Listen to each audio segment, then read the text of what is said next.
नमस्कार साथियों, ABC maths academy के यूट्यूब चैनल में आपका फिर से एक बार स्वागत है।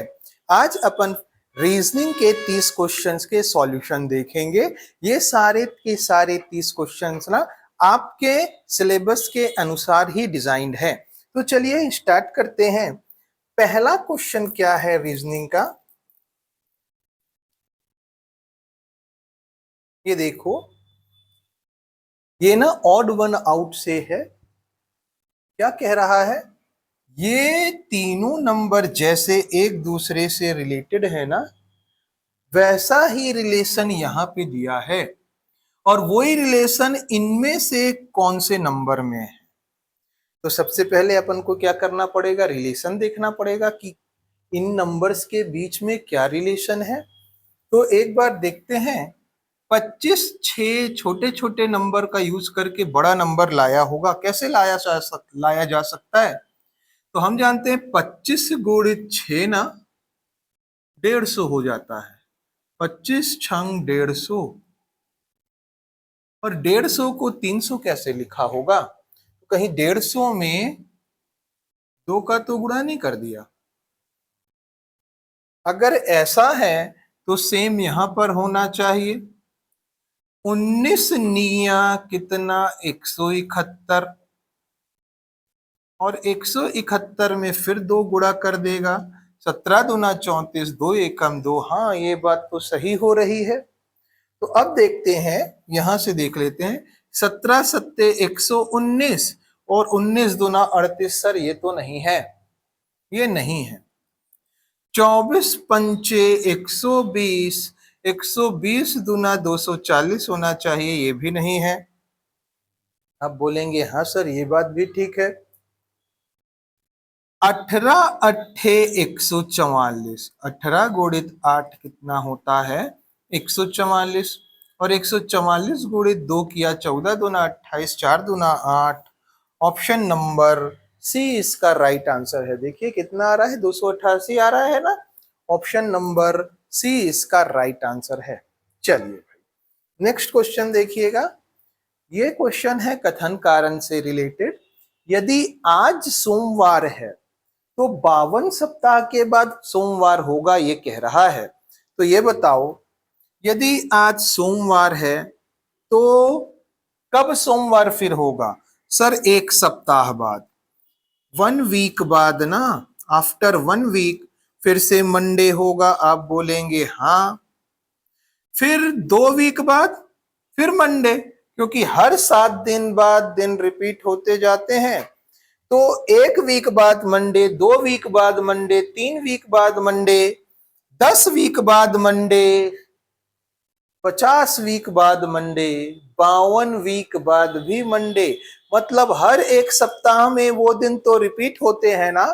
तो 52 सप्ताह के बाद सोमवार का दिन होगा। सही कह रहा है, एकदम सही कह रहा है। अगर बोलता 53 दिन सप्ताह बाद भी मंडे होगा, बिल्कुल होगा, क्योंकि हर एक सप्ताह बाद तो मंडे ही आना है। एक लीप वर्ष में क्या 366 दिन होते हैं? ये भी सही कह रहा है। लेकिन अब आपको क्या देखना है? सर सबसे पहले तो ये दोनों आंसर नहीं होंगे। क्यों नहीं होंगे? बार बार बताया है हमने, जब दोनों सही हो जाते हैं ना तो लास्ट के सही नहीं होते। क्यों? क्योंकि ए सत्य है आर असत्य। आर असत्य बोल रहा है तो ये तो गलत हो गया, क्योंकि दोनों सही हैं। ए असत्य है आर सत्य, भाई एक सही एक गलत वाले गलत हो जाएंगे।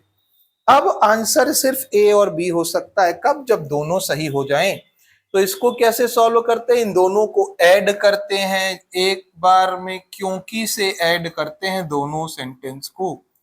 मतलब सर पहले इसको पढ़ो फिर इसको पढ़ो और चेक करो क्या ये जो कारण, ये कथन है, इसका कारण ये है क्या। तो पढ़िए, यदि आज सोमवार है तो 52 सप्ताह के बाद सोमवार का दिन होगा, क्योंकि एक लीप वर्ष में 366 दिन होते हैं। सही है क्या? ऐसा नहीं। क्यों ऐसा होता है कि 52 सप्ताह बाद मंडे होगा? क्योंकि हर 7 दिन बाद सोमवार होता है। वो उसका राइट कारण है। ये राइट कारण नहीं है कि 366 दिन होते हैं लीप ईयर में, इसलिए 52 सप्ताह बाद मंडे होगा, नहीं, दोनों सही हैं और बी ए की व्याख्या नहीं करता। ये आउट ऑफ ब्लू आ गया, मतलब ये अलग ही है, ये भी सही है, ये भी सही है, लेकिन ये इसका कारण नहीं है। चलिए भाई नेक्स्ट क्वेश्चन देखेंगे। पासा उसी तरह घन से संबंधित है जिस तरह गेंद किससे संबंधित है। पासा कैसा होता है? पासा तो 6 सरफेस होते हैं और पासा को एक घन भी कहा जा सकता है। तो पासा घन जैसा दिखता है तो गेंद किसके जैसे दिखती है? गोले के जैसे दिखती है। बहुत इजी क्वेश्चन था। नेक्स्ट क्वेश्चन ये आ गया लेटर सीरीज का क्वेश्चन। इसको सॉल्व कैसे करना है हमने बताया, दो तरीका। पहला सबसे अच्छा पॉपुलर तरीका क्या है, जहां पर ग्रुपिंग हो ना वहां पे जाओ। ग्रुपिंग सबसे ज्यादा कहां दिख रही है?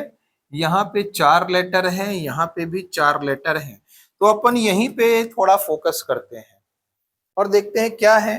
D A B X, dab X, D A B, D A B एक साथ आ रहे हैं, डी ए बी एक साथ आ रहे हैं, डी ए बी के बाद एक्स है, तो डी ए बी के बाद यदि एक्स लिख देंगे तो कुछ होगा, चेक करते हैं।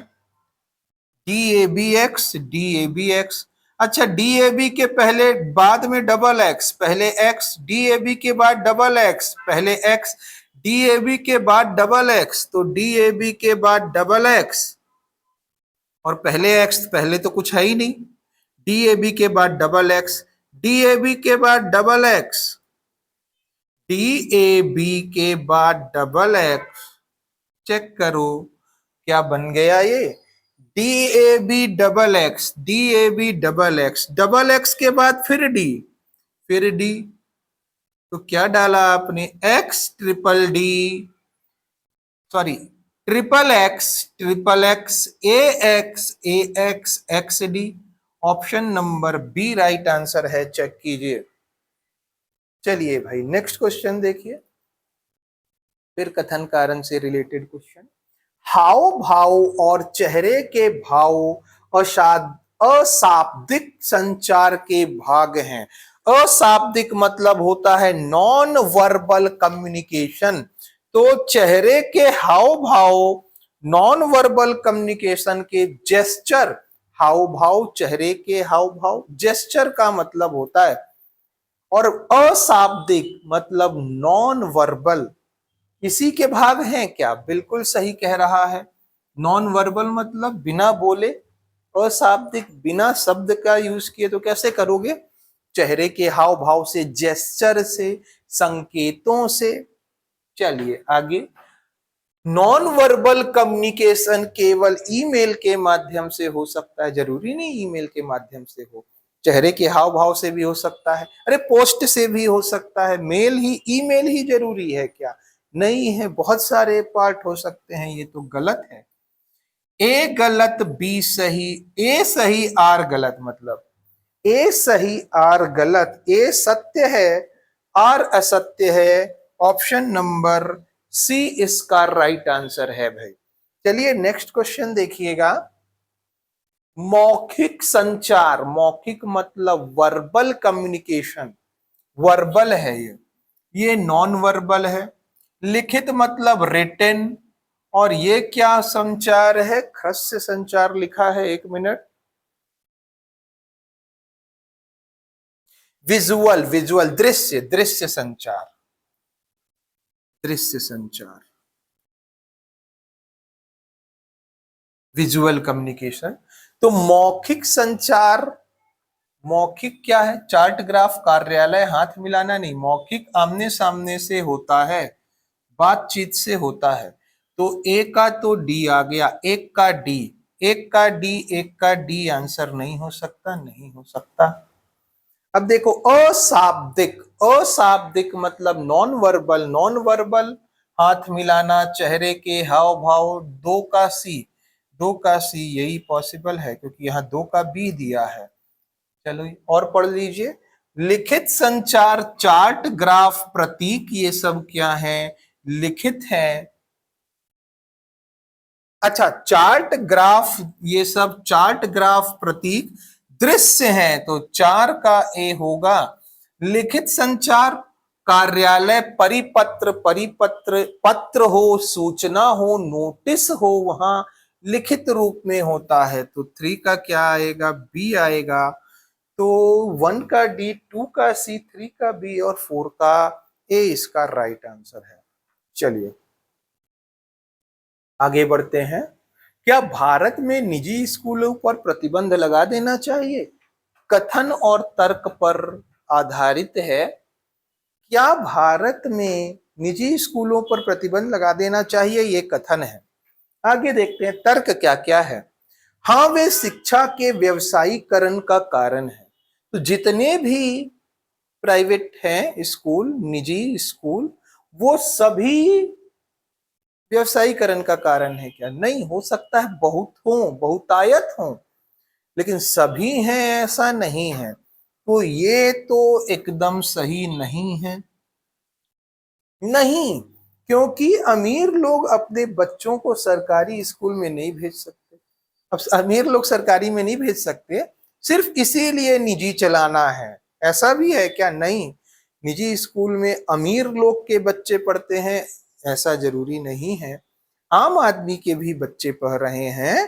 तो सिर्फ इसलिए मत बंद करो क्योंकि अमीर लोग पढ़ रहे हैं, ये सही है क्या? नहीं। ऑप्शन क्या आएगा, ना ये सही ना ये सही, ऑप्शन डी इसका राइट आंसर है। नेक्स्ट क्वेश्चन देखिए।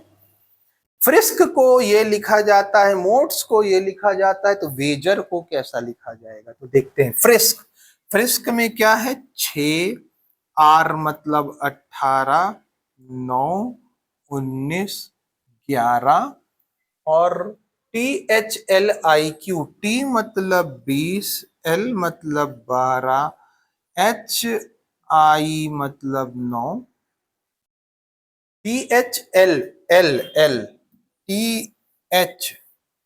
TH है, H मतलब 8, 12, एल मतलब 12, आई मतलब 9 और 17 क्यू मतलब। चलो अब देखो क्या हो रहा है।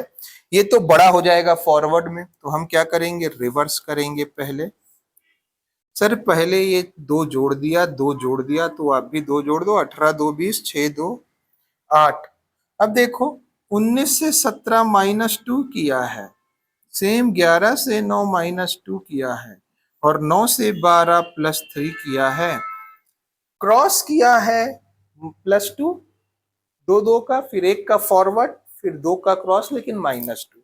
सेम यहां चेक करो, M+2O, 13 + 2 15, ओ 15 में से 2 गया, 15 2 17, 17 मतलब क्यू, बिल्कुल सही है। सीधा सीधा +3 होना चाहिए, 1 + 3 डी, 1 + 3 क्या दिया है, डी दिया है। अच्छा यहां पे चेक कर लीजिए, तो डी में 4 में 2 घटाया बी, और एस 19 में 2 घटा के यहां लिखा 17। सही बात है सर। तो हम क्या करेंगे, वेजर में भी ऐसा करेंगे। वेजर में 1 में 2 जोड़ा 3, 3 मतलब सी से शुरू, डब्लू में 2 जोड़ेगा 25 मतलब वाई, सी वाई होना चाहिए, सी वाई से शुरुआत होनी चाहिए।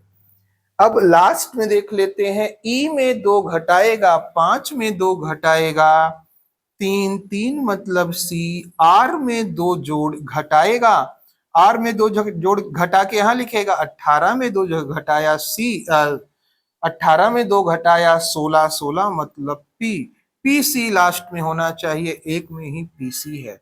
सीधा देख लो, जी में 3 जोड़ेगा 10, 10 मतलब J, C Y J P C, option number C इसका राइट आंसर है भाई।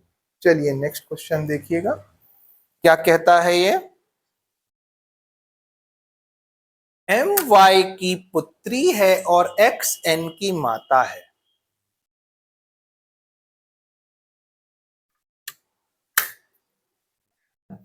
पी ए का पिता है और बी एन का पुत्र है। एम की कोई बहन नहीं है, पी एम से विवाहित है और एक्स वाई से विवाहित है। तो बी पी से किस प्रकार संबंधित है?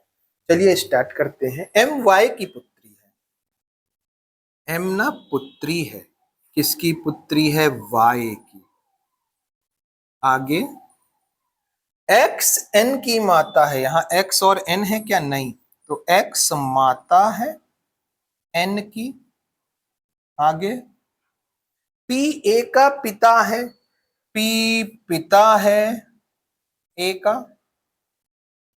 आगे और बी एन का पुत्र है, एन का पुत्र बी है।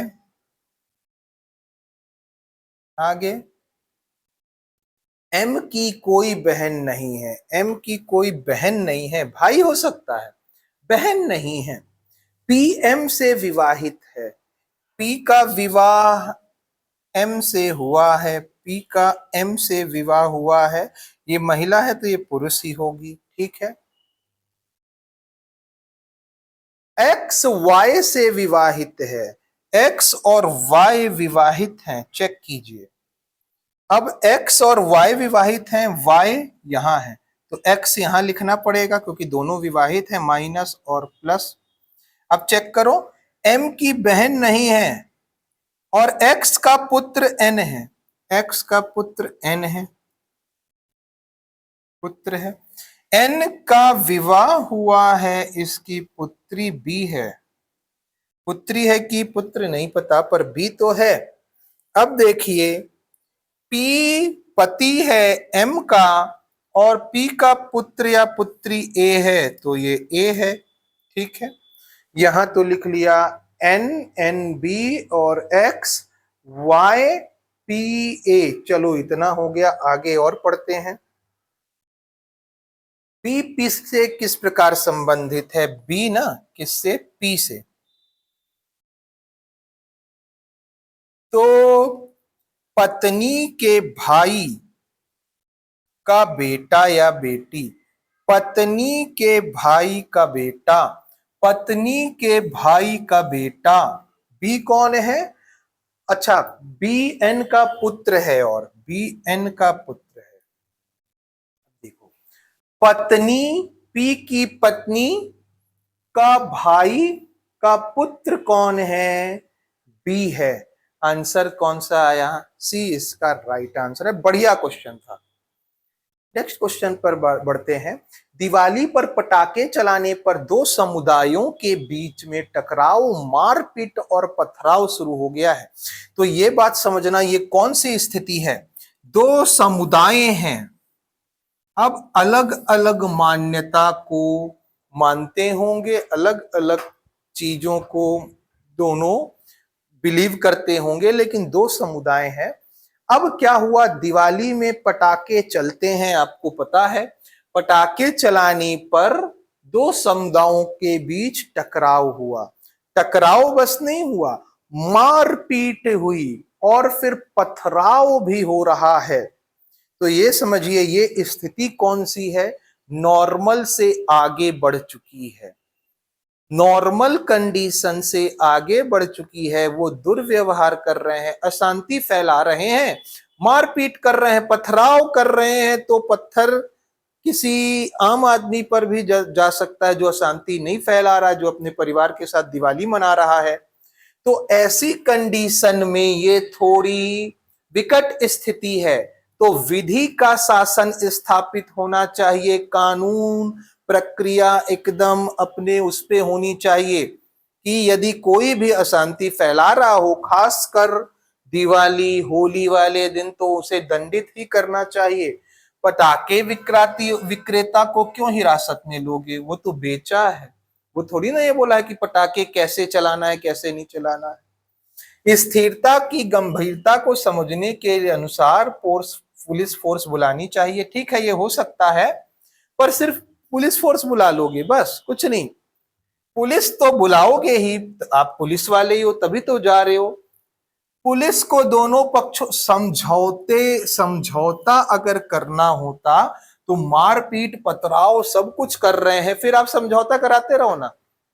आप सिर्फ समझौता कराओ जा जाके। अरे दंड कौन देगा?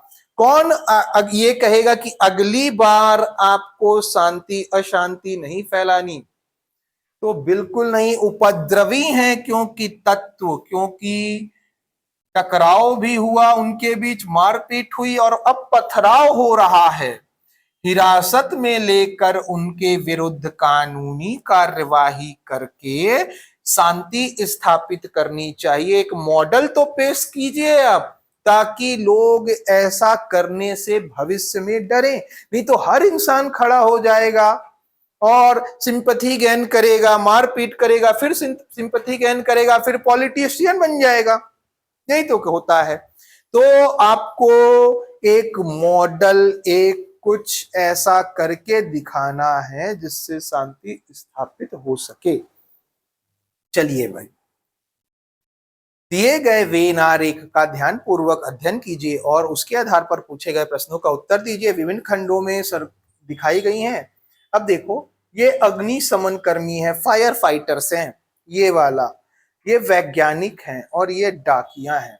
तो क्या पूछता है, ऐसे कितने वैज्ञानिक हैं, ये वैज्ञानिक हैं, ये कितने लोग हैं जो अग्निशमन कर्मी भी हैं? ये तो हैं ही, साथ में डाकिया नहीं है। इनको मत लो कह रहा है, इनको मत लो, इनको मत लो आप, ये वाले मत लो। लेकिन लेना क्या क्या है आपको? आपको सिर्फ ये लेना है, कह रहा है आप ना ये लो, अग्निशमन कर्मी और मतलब दोनों के बीच में आना चाहिए। ये कौन सा नंबर है? 6।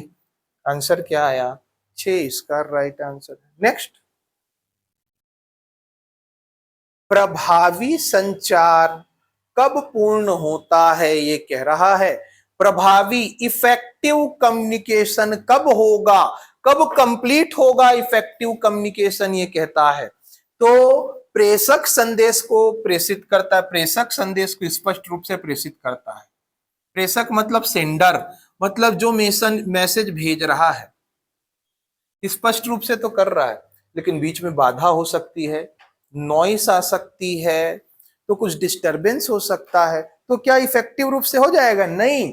प्राप्तकर्ता सही ढंग से प्राप्त कर रहा है, सही ढंग से समझ रहा है, तभी तो होगा। क्योंकि आप कोई संदेश भेज रहे हो, आप तो भेज दिए, ये पहुंचा ही नहीं, तो इफेक्टिव है क्या? नहीं। ये भेजा और ये सही ढंग से प्राप्त किया और उसको समझ पाया, तब तो इफेक्टिव है। यदि समझ पहुंच तो गया लेकिन समझ ही नहीं पाया, जैसे हम बोल रहे हैं, वीडियो में बात कर रहे हैं, आप तक पहुंच तो गया, लेकिन अब हम बाहुबली वाला लैंग्वेज बोल रहे हैं या फिर चाइनीज लैंग्वेज बोल रहे हैं, मैंड्रिन की बात कर रहे हैं, तो क्या आपके पास पहुंच पाएगा? वो पहुंच तो गया, पर आप समझ पा रहे हो क्या? नहीं। पहुंचना जरूरी है, उससे भी जरूरी क्या है? इफेक्टिव होने के लिए आपको समझ में आना चाहिए प्रभावी ढंग से। तो बिल्कुल ये सही है, अब आगे पढ़ने की जरूरत नहीं है। तकनीकी शब्द का प्रयोग कम्युनिकेशन में नहीं करना, हमने पहले भी बताया है क्यों नहीं करना है। टेक्निकल वर्ड आम आदमी को समझ में नहीं आते। हम कोई ऐसा टेक्निकल वर्ड यूज करें, जैसे इंजीनियरिंग का, हमने इंजीनियरिंग की हुई है, तो बीए वाले को क्या समझ में आएगा? वैसे सीए वाला कोई टेक्निकल वर्ड यूज कर रहा है, हमें क्या समझ में आएगा? मेडिकल वाला कुछ यूज कर रहा है, हमें क्या आएगा? आप तो आम भाषा में बताओ। टेक्निकल बिल्कुल यूज नहीं करना, संदेश लंबा और विस्तृत नहीं, ये भी नहीं। ऑप्शन नंबर कौन सा सही है? बी सही आंसर है। चलो, डाइस का बहुत बार किया है अपन ने। 3 6 4 1 5 3, कॉमन क्या है? 3। जो सरफेस कॉमन होते हैं ना, सिंगल कॉमन, एक कॉमन में, तो उसको पकड़ो और घूम जाओ। तो 3 6 4, इधर क्या आया? 3 1 5, बचा कौन सा? 2। तो क्या पूछा है? 5 के विपरीत कौन सा है? 5 के विपरीत तो 4 है, 4 है। Option number C right answer है। चलो, ये बढ़िया क्वेश्चन था, बहुत बच्चों को दिक्कत थी इसको, शायद आपको भी हो। देखिएगा कैसे सॉल्व करना है। 112 124 1248 12496 हमने चेक किया ना, तो हमको ये बात समझ में आई सबसे पहला हमारा कि एक सिंगल डिजिट का नंबर, वो भी सबसे छोटा एक बार में, दो बार में, तीन बार में, चार बार में। देखो, एक बार में दो डिजिट, तीन बार में, दो बार में डबल डिजिट, तीन बार में ट्रिपल, चौथा, मतलब हर एक डिजिट बढ़ते जा रहा है, मतलब गुणा किया है। तो गुणा किसका किया है सर? यहाँ पे नहीं समझ में आया, यहाँ पे लेकिन समझ में कुछ आया। 12 से 124 गया होगा तो गुणित 10, लेकिन गुणित 10 बस नहीं किया, 4 भी किया, तो यहां भी गुणा 10 किया होगा। गुणा 10 धन 2, 10 एकम 10 धन 2। सर यहां से यहां गया गुणित 10 धन 8, यहां से यहां गया गुणित 10, तो एक जीरो चिपक जाएगा, और ये प्लस 16, चेक करो। तो इंटू 10 प्लस 2 4 8 16, पक्का क्या होना चाहिए? इंटू 10 तो ठीक है, प्लस 32 क्यों होना चाहिए? देखिए, 2 दूना 4 दूना 8 दूनी 16 दूना 32, तो इंटू 10 करेंगे तो आएगा 124960, और 32 में क्या जाएगा? 1249,692। सर 92 यहां नहीं है, 92 यहां नहीं है, नहीं है, नहीं है, कुछ तो गड़बड़ है, कुछ तो गड़बड़ है, ये नहीं हो रहा। तो ऐसा क्यों हुआ? क्यों हुआ ऐसा? तो हम देखते हैं, यदि दूसरे तरीके से सोचें, ये क्वेश्चन पहले आया हुआ है, पहले से बता दे रहे हैं। सर ये 4 किया, क्यों किया? ये 2 था ना, 2 का डबल किया, इकाई के अंक का डबल। 4 है तो 4 का डबल 8, 8 है तो 8 का डबल 16, 6 है, पहले इधर देख लेते हैं, 1 है तो 1 का डबल 2, इकाई के अंक का डबल, तो 6 है, तो 6 का डबल क्या होगा? 6 दूना 12, तो चेक करो कितना आएगा, 124960, और 12 कितना हो गया? 124972। ये राइट आंसर है, 124972। Option number C right answer है। पहले ही बताया है, ये क्वेश्चन आया हुआ है भाई, बहुत शानदार क्वेश्चन था, इसमें बहुत बच्चों को दिक्कत हो रही थी। तो क्या किया सर? 2 4 8 16 32, ये तो सही है, सही अप्रोच है 32 वाला, लेकिन 32 आंसर नहीं आया, मतलब कुछ ना कुछ गड़बड़ है। तो ये चेक किया, ये ऐसा जोड़ता ही क्यों जा रहा है? ये बात समझ में आई, 12 जोड़ना है क्योंकि इकाई के अंक का डबल करते गया है। नेक्स्ट क्वेश्चन, अच्छा देखो, दिए गए पैटर्न का ध्यान पूर्वक अध्ययन करें। मिसिंग नंबर से है, यहाँ मिसिंग नंबर है, थोड़ा टाइपिंग में दिक्कत हुई है तो ब्लर आ रहा है, पर समझ में आपको आ रहा होगा। हम देखते हैं ये कैसे हो रहा है। 12 9, सर 99 ना, तो 11 गुणित 9 होता है, तो 11 गुणित 9, 11 निया 99, मतलब इसको एक कम किया और 9 से गुणा कर दिया। इसको एक कम करेंगे, 4 तिया 12, सही हो रहा है सर। तो इसको एक कम करेंगे, 6 गुणित 6 छंग 36, option number C right answer है। दूसरे तरीके से यदि देखा जाए तो देखो, 12 निया 108, 12 निया 108 माइनस 9 इज इक्वल टू 99, 5 तिया 15 माइनस 3 इज इक्वल टू 12, तो क्या करेगा? 7 इंटू 6 माइनस 6, 6 सत्ते 42 माइनस 6 36, राइट आंसर। चलिए नेक्स्ट, साक्षात्कार के दौरान, इंटरव्यू के टाइम में यदि आपको उत्तर नहीं पता है तो संवाद करने का सबसे अच्छा तरीका क्या है? चुप नहीं रहना है इंटरव्यू के टाइम में, आत्मविश्वास से अनुमान मतलब तुक्का लगा लो कह रहा है वो। अरे सामने कौन बैठा है, इंटरव्यूअर आपके एज का नहीं है, आपके डबल एज का, तो उनके पास एक्सपीरियंस है, तो वो उनको हर चीज पता है कि किस टाइम में आप कैसा रिएक्ट करेंगे। बिल्कुल वैसा नहीं करना, विनम्रता से स्वीकार करें और अपनी खूबियों की ओर ध्यान दिलाएं। बिल्कुल, क्योंकि हर आदमी को हर चीज पता हो ऐसा जरूरी नहीं है, किसी को कुछ पता हो सकता है, किसी को कुछ, सभी के ज्ञान की सीमा होती है। तो विनम्रता से स्वीकार कीजिए कि हमें इस बारे में जानकारी नहीं है, किसी और अपनी खूबियों की ओर ध्यान दिलाएं कि हम इस फील्ड में अच्छे हैं, आप यहां से क्वेश्चन पूछ सकते हैं। चलिए, फीडबैक। फीडबैक क्या होता है? सर कोई कम्युनिकेशन आप कर रहे हैं, जैसे हम कम्युनिकेशन कर रहे हैं आपसे, ये तो वन वे कम्युनिकेशन हो गया कि हम यहां से आपको कुछ समझा रहे हैं, आपके पास वीडियो में आ रहा है और आप पढ़ रहे हो, तो ये वन वे है।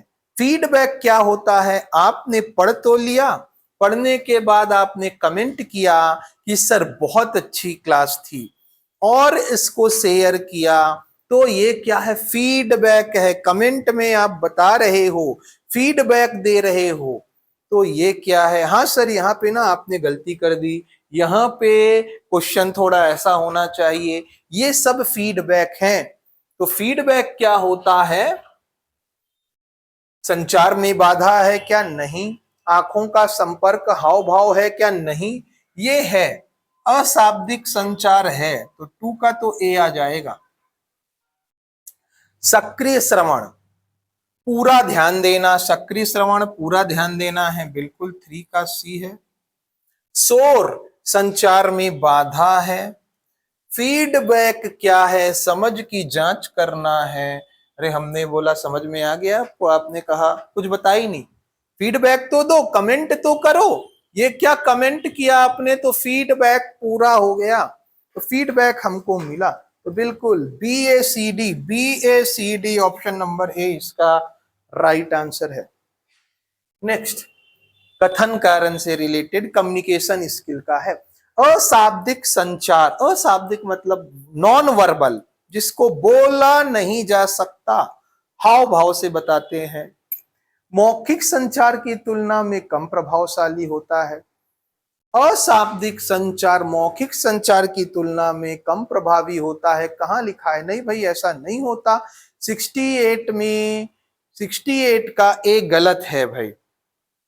आगे, कारण शारीरिक भाषा और चेहरे के भाव संचार को प्रभावित नहीं करते। नहीं भाई ये भी गलत है, दोनों गलत हैं, दोनों गलत हैं।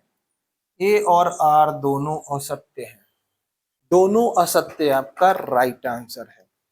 पहला क्यों गलत हुआ सर? अशाब्दिक संचार मौखिक संचार की तुलना में कम प्रभावशाली होता है। तो आपने देखा होगा पहले मूवी बनती थी जहां पे चार्ली चैपलिन होते थे, क्या वो कुछ बोलते थे? अशाब्दिक तो होता था, नॉन वर्बल तो होता था, लेकिन विजुअल होता था, हाव भाव, चेहरे के हाव भाव से आपको हंसा देते थे। और आज का सोचिए, बोल भी रहे हैं, चिल्ला चिल्ला के कॉमेडी कर रहे हैं, तब भी हंसी नहीं आ रही। तो अशाब्दिक कैसे बोल सकते हो कि कम प्रभावशाली है? कम नहीं है, दोनों का महत्व अलग अलग हो सकता है, लेकिन कम प्रभावशाली नहीं है। चलो नेक्स्ट, दी गई आकृति में कितने त्रिभुज हैं? हम जानते हैं कि इस आकृति में कितने होते हैं? 1 2 3 4, 4 का डबल 8। तो इसमें कितने ट्रायंगल होते हैं बाबू? आप बोलेंगे सर ये तो बहुत इजी है, 8 ट्रायंगल होते हैं, 8। ठीक है, अब देखिए ऊपर वाला, इसमें कितने ट्रायंगल? तो इसमें तो 3 हो गए, ये देखो। आप बोलेंगे हाँ सर 3 ट्रायंगल होते हैं इसमें, इसमें 3 होते हैं, ये वाले में। अब 3 इधर हो गए, एक ये हो गया 4, और जैसे ये जुड़ा ये वाला एक्स्ट्रा बन गया, तो 5 हो गए कि नहीं? तो ये याद रखो, जब भी ऐसा फिगर बने ना, इसमें 5 ट्रायंगल होते हैं। कैसा फिगर? ये जो दिख रहा है आपको, इसमें कितने ट्रायंगल होते हैं? 5। या फिर इसी को ऐसे बना दिया तो अब भी 5 ही होंगे, अब भी 5 ही होंगे, अब भी 5 है, तो ऐसे फिगर में 5 होते हैं। तो सर यहां पे 8 हो गया और इसमें 5 हो गया, 8 5 13 तक तो हम पहुंच गए। मतलब ये आंसर नहीं हो सकता, हमने कहा बिल्कुल नहीं हो सकता। अब देखते हैं, जब ऊपर वाले को नीचे वाले से जोड़ा तो 1 2, तो 2 ट्रायंगल आपको और दिख गए।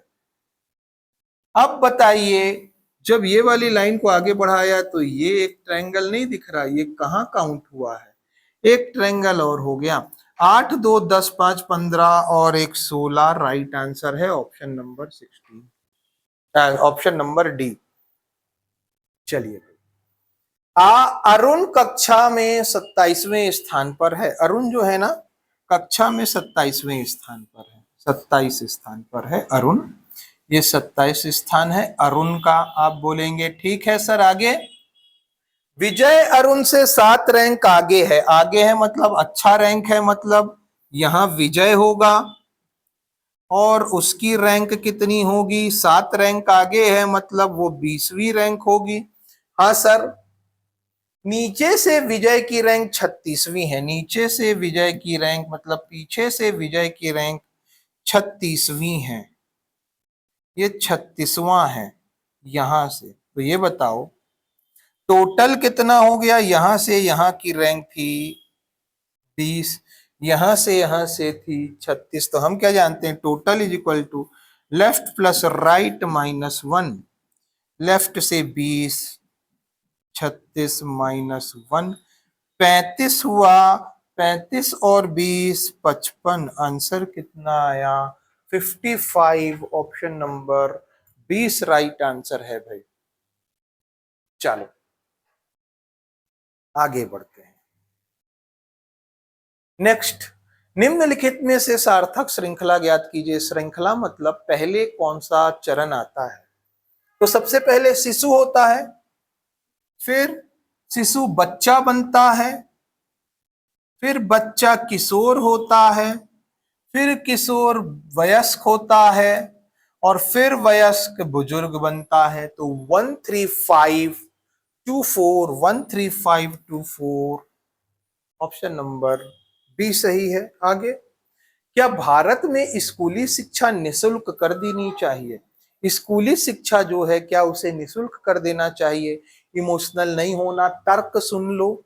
हाँ, साक्षरता को के स्तर को सुधारने का यही एकमात्र तरीका है। यही एकमात्र तरीका है क्या? नहीं, कभी भी एकमात्र तरीका सही नहीं हो सकता आंसर।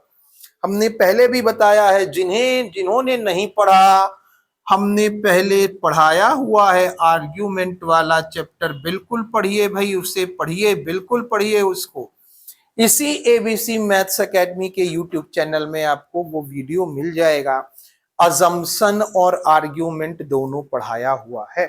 चलिए, तो ये सही नहीं हो, एकमात्र तरीका नहीं होता सही, एक तरीका बोलता ना तब सही करते, एकमात्र में ये सही नहीं होगा। नहीं, इससे राजकोष पर पहले से ही भारी बोझ और बढ़ जाएगा। वो तर्क क्या दे रहा है? नहीं, मत करो ऐसा, कि राजकोष से जो पहले बोझ बोझ है वो और बढ़ जाएगा। बिल्कुल सही कह रहा है कि राजकोष में बोझ डला है, और यदि पूरी स्कूली शिक्षा निशुल्क कर दी जाए तो किसके ऊपर बोझ आएगा? सरकार के ऊपर बोझ आएगा।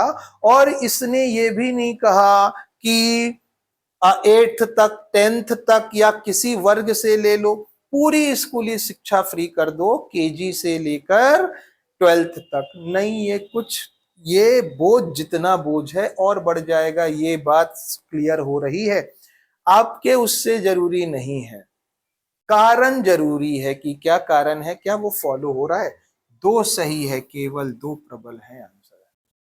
चलिए, सुबह की सैर सेहत के लिए अच्छी होती है। निष्कर्ष ना यहीं से निकालना, कथन से। निष्कर्ष सिर्फ कथन से निकलेगा, आप क्या सोचते हो उस पर कोई वैल्यू नहीं दी जाएगी। सुबह की सैर अच्छी होती है सेहत के लिए। सभी स्वस्थ लोग मॉर्निंग वॉक पर जाते हैं। ये कहा है क्या? जो सैर करता है उसकी सेहत अच्छी है, जो स्वस्थ है वो मॉर्निंग वॉक जा रहा है, ऐसा कहा है क्या? नहीं कहा। शाम की सैर हानिकारक है, अरे कहीं शाम की बात किया है इसने? नहीं, वो तो सिर्फ ये कह रहा है कि सुबह की सैर अच्छी है, शाम के बारे में तो बात ही नहीं कर रहा। आप बोल रहे हो मैथ्स रीजनिंग बहुत अच्छा पढ़ा रहे हैं सर आप, इसका मतलब मैथ्स घटिया पढ़ा रहे हैं। अरे मैथ्स की बात ही नहीं की है, आप मैथ्स का वीडियो ही नहीं देखे हो। मैथ्स का वीडियो देख लोगे जब कल आएगा, तब आप भी बोलोगे कि सर मैथ्स भी बहुत अच्छा पढ़ाते हो। लेकिन यहाँ पे बात हो रही है सुबह की, तो शाम को क्यों सही कर रहे हो? शाम गलत है, शाम की बात ही नहीं किया।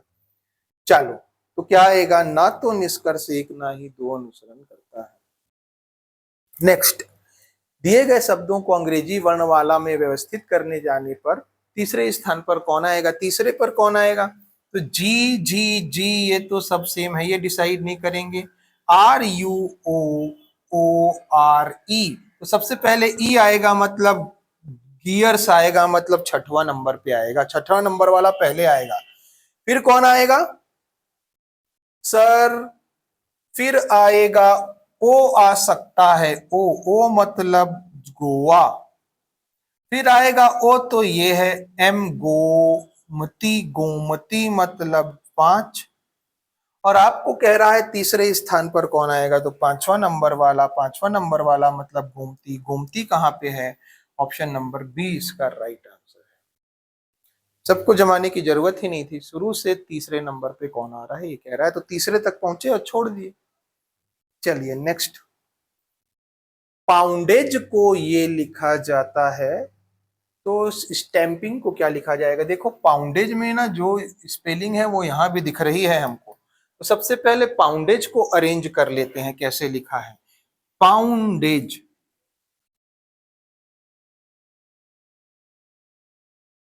और लिखा कैसे गया? नॉप U E G A D, E G A D. Check करो सर, यू इधर, ओ इधर, एन इधर, पी इधर, ये कैसे कर रहा है? ये तो समझ में नहीं आया, ये तो समझ में नहीं आया। ए इधर, जी इधर, ई इधर, डी इधर, ये वाला समझ में आ गया कि ना इसको क्या किया है? उल्टा लिख दिया है, डी ए जी ए की डी ए जी ई ऐसे लिखा है। यदि मतलब स्टैंपिंग को जी पहले लिखेगा, एन लिखेगा, आई लिखेगा, पी लिखेगा, लास्ट देखो ना, ये देखो पी आई एन जी है ना, इसको उल्टा लिखा तो P I N G, P I N G ये नहीं आएगा, पी आई एन जी नहीं आएगा। अब ये और ये में दिक्कत है। अब यहां देखते हैं, ये जो पी आई एन जी था ना, इसके पहले वाला लेटर को पहले नंबर पे, तो एम पहले, एम पहले, एम यहां से स्टार्ट नहीं हो रहा, एम नहीं हो रहा। लेकिन हम एक चीज तो देख रहे हैं कि इसमें ए हो रहा है, फिर एम, फिर टी, फिर एस। सर कहीं ऐसा तो नहीं है कि लास्ट के लेटर को उल्टा कर दिया, लेकिन इसमें क्या किया है?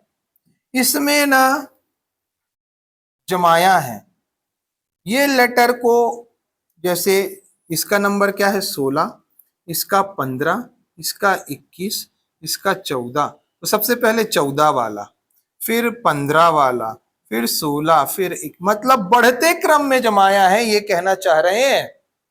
इसको तो उल्टा लिख लिया, लेकिन इसको बढ़ते क्रम में।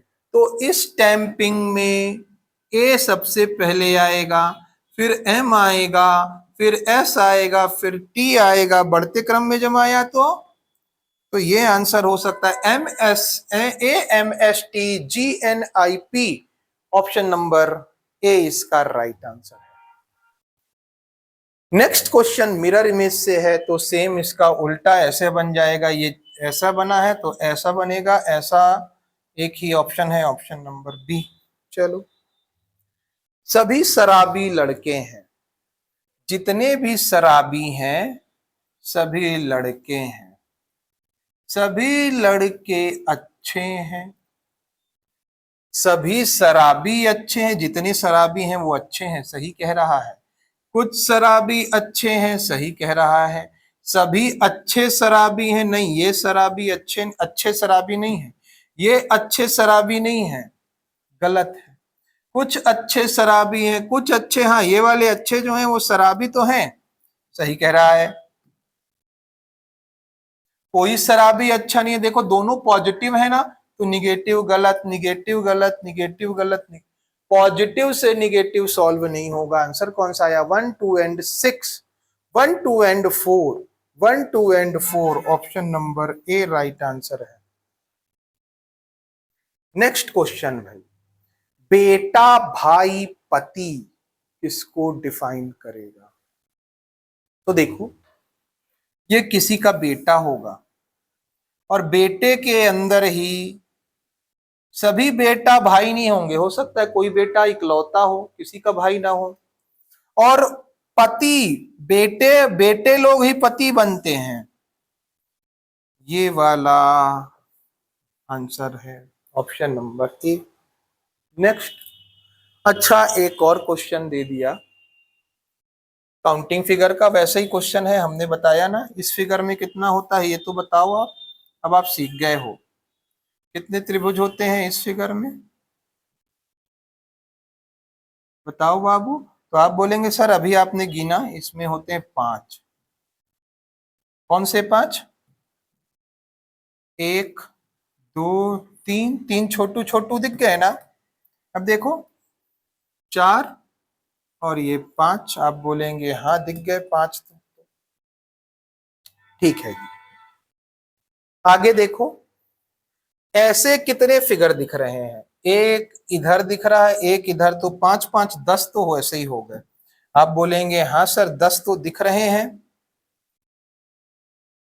अब देखिए, जो वहां बन रहा था 11 और एक 12, तो 2 और दिख गया, कितने हो गए? 12। और कोई दिख रहा है क्या? नहीं, और कोई ट्रायंगल नहीं दिख रहा। ऑप्शन नंबर सी इसका राइट आंसर है भाई।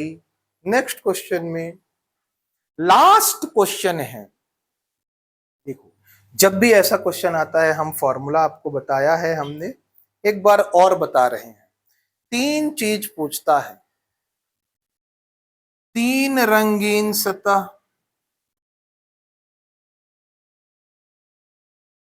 2 रंगीन सतह, 4 चीज है एक्चुअल में। 3 सतह रंगीन, 3 सतह रंगीन ऐसे लिख लो, 2 सतह रंगीन और 1 सतह रंगीन।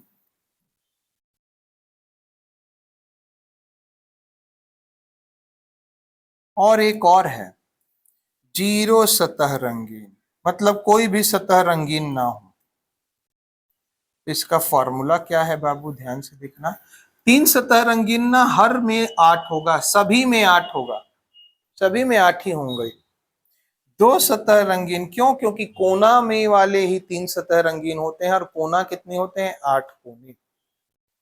2 सतह रंगीन हो जाएंगे 12 इंटू n-2, n क्या है डिस्कस करेंगे। 1 सतह रंगीन 6 इंटू n-2 होल स्क्वायर, और 0 सतह रंगीन हो जाएंगे n-2 होल क्यूब। देखो यहां कोई पावर नहीं, यहां स्क्वायर, यहां 3, 8 12 6 ऐसा रटो। और n क्या है? बड़ी लंबाई, जैसे यहां 15 है, बड़ा क्यूब की साइड और छोटे क्यूब की साइड बराबर 5, ये n है। अब टोटल नंबर ऑफ क्यूब भी क्या निकलेगा? टोटल नंबर ऑफ क्यूब वो होंगे n का क्यूब, मतलब 5 का क्यूब। चलो, तो हमसे ये तो पूछा नहीं, हमसे पूछा क्या है, जो पूछा है वो निकालते हैं। ये तो कंसेप्ट क्लियर कर रहे थे हम। क्या पूछा है? एक सतह रंगीन हो। एक सतह रंगीन मतलब ये फॉर्मूला लगाना है। एक सतह रंगीन के लिए हमको चाहिए क्या? एन। एन चाहिए। एन कितना आ गया? 5। फॉर्मूला लगा दो।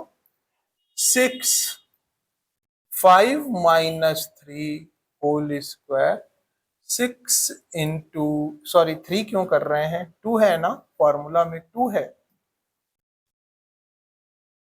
3 का स्क्वायर 6 इंटू 9 54। ऑप्शन कौन सा आया? Option number C right answer है भाई। देखिए, चलिए पूरे के पूरे 30 क्वेश्चंस का अपन ने सॉल्यूशन कर लिया। यहीं पे पूरे 30 क्वेश्चन सॉल्व किए हैं। यदि आपको सेशन पसंद आता है तो लाइक और शेयर जरूर करें वीडियो को।